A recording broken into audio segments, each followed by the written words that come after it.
On Joseph Conrad and the Heart of Darkness. Literature enthusiasts have no doubt heard the name, Joseph Conrad, and if not, they probably have heard of a little work of fiction titled Heart of Darkness written by Conrad, which is often regarded as one of the greatest works of fiction ever. This essay is dedicated to Conrad and his masterpiece, Heart of Darkness. So who was Joseph Conrad? Well, Joseph Conrad was a Polish-British writer, born on 3 December 1857 in the city of Berdychev in Ukraine, which was then part of the Russian Empire and previously had been a part of the Polish crown. Conrad is widely regarded as one of the greatest novelists in the English language. This praise may seem quite impressive to anyone, for it is surely not easy to be considered one of the greatest writers in the most popular and common language across the world. However, what makes it even more impressive on Conrad is that he did not speak fluent English until his 20s, and when he did begin speaking it fluently, he spoke it with a thick, strong foreign accent. The fact that English was not his first language compelled him to be precise and intentional about the words he used and allowed him to bring a non-English sensibility into English literature. The writing style he developed to write in English led him to be regarded as a master prose stylist, who is considered by some an early modernist and by others a literary impressionist and realist.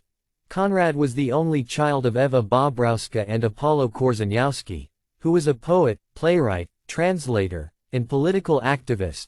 Needless to say, the name Joseph Conrad is the anglicized version of his actual Polish name Józef Teodor Konrad Korzeniowski. Conrad's family had a history of playing an important role in the struggles to gain independence for Poland from Russian rule. His father, being a clandestine political activist, belonged to the Red faction and sought to re-establish the pre-partition boundaries of Poland and advocated land reforms and the abolition of serfdom. In 1861, when Conrad was 3 years old, his father was arrested and imprisoned in Pavilion X after joining the Polish resistance against the Russian Empire in Warsaw. In 1863, the family was sent to Chernihiv in northeast Ukraine after his father's sentence was commuted. 2 years later, when Conrad was only 7 years old, his mother died of tuberculosis. After the death of his mother, Conrad's father took up the responsibility of teaching his son at home by introducing him to Polish Romantic poets such as Adam Mickiewicz and Słowacki by reading out to him their works such as Pan Tadeusz, Grażyna, and Konrad Wallenrod. Through Shakespeare, the young Conrad was introduced to English literature, and through Victor Hugo, he was introduced to French literature.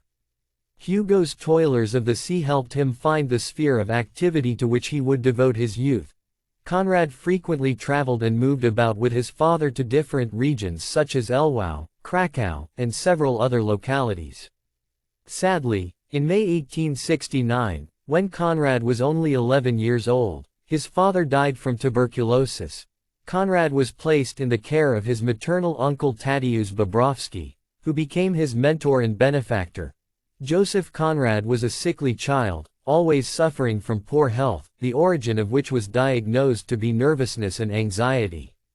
He was also not a good student and was mostly tutored privately as he did not attend any school regularly. Thinking that some kind of work or trade might instill in the young Conrad some discipline, his uncle wanted him to work as a sailor-cum-businessman. By then, Conrad had read several books by explorers, Navy officers, and writers such as Leopold McClintock, Frederick Marryat, and James Fenimore Cooper, and had become so obsessed with nautical stories and adventures that he declared at the mere age of 13 that he wished to become a sailor. And by the time he was 15, his extensive reading had also inspired him to become a great writer. In October 1874, when Conrad was 16 years old, his uncle sent him to Marseille, France for his merchant marine career on French merchant ships. This was the beginning of his maritime career that would go on to influence his greatest literary works. Now let us skip directly to the year 1890 when Conrad was 32 years old. It is important to skip the period in between because the essay will otherwise become too lengthy and off-topic for its own good. Conrad's maritime career was so diverse and interesting that it deserves an essay of its own, but certainly not by me. In the year 1890, Joseph Conrad was appointed by a Belgian trading company to serve on one of its steamers on a journey up the Congo River, previously known as the Zaire River. While sailing up the Congo River from one station to another, the captain of the steamer fell ill and Conrad assumed command in his place, guiding the ship up the tributary Lualaba River to the trading company's innermost station in Kindu, a city in the eastern Congo Free State, present-day province of Maniema. This trip on the Congo River would be the inspiration for his 1899 novella, his masterpiece, Heart of Darkness, in which a sailor named Charles Marlowe narrates to his listeners the story of his assignment as a steamer captain for a Belgian ivory trading company in the African interior. The object of Marlowe's expedition on the unnamed river is to find an ivory trader named Kurtz, who is working on a trading station far up the river and has gone native. Kurtz is said to have hurt the company's business in the region due to his unsound methods.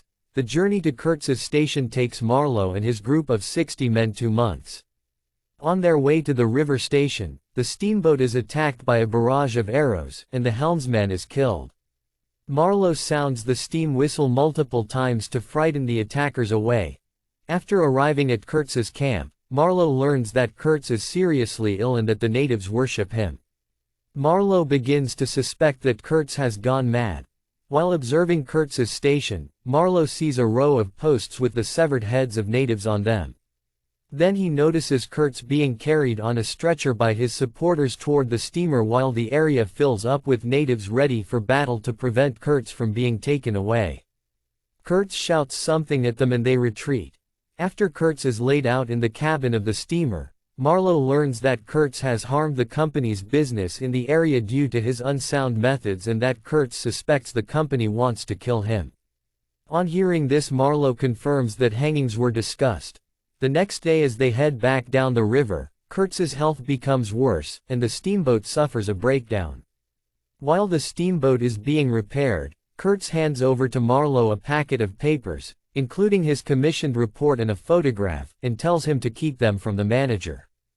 By this time Kurtz is already near death. A short while later, the manager's boy announces to the crew that Kurtz has died. Upon returning to Europe, many callers come to Marlowe to retrieve the papers Kurtz gave him, but Marlowe withholds them or offers papers he knows they have no interest in. Then he hands over Kurtz's report to a journalist for publication if required. Marlowe is only left with some personal letters and a photograph of Kurtz's fiancée, and when he visits her more than a year after Kurtz's death, he sees that she is still in deep mourning. She asks Marlowe to repeat Kurtz's final words and he tells her that Kurtz's final word was her name. Joseph Conrad only began writing the novella 8 years after returning from his trip up the Congo River.